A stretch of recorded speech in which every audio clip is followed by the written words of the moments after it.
So this is a follow-up on fixing the 4Runner garnish. Hopefully this will prevent the damage to your liftgate and ultimately rust over time.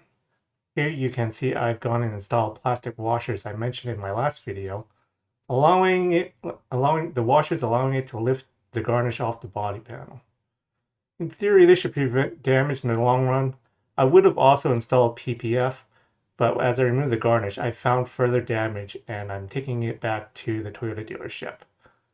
As you can see, even pressing on the garnish, it will not touch the bodywork. The washer is made out of a shampoo bottle. You only need to make about 10 to 12 millimeters in diameter.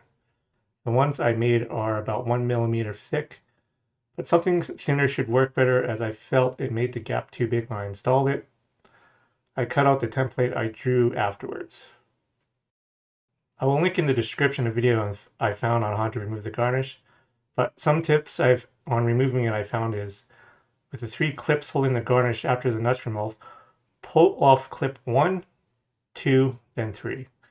Pink dots show which bolts you should install the washers on after you remove the garnish. This is the part on why I'm not installing PPF. As I removed the garnish, I noticed there was some major paint failure after this damage being repaired all at once already. I'll leave you with how the install looks on the passenger side and hope this video helps you out.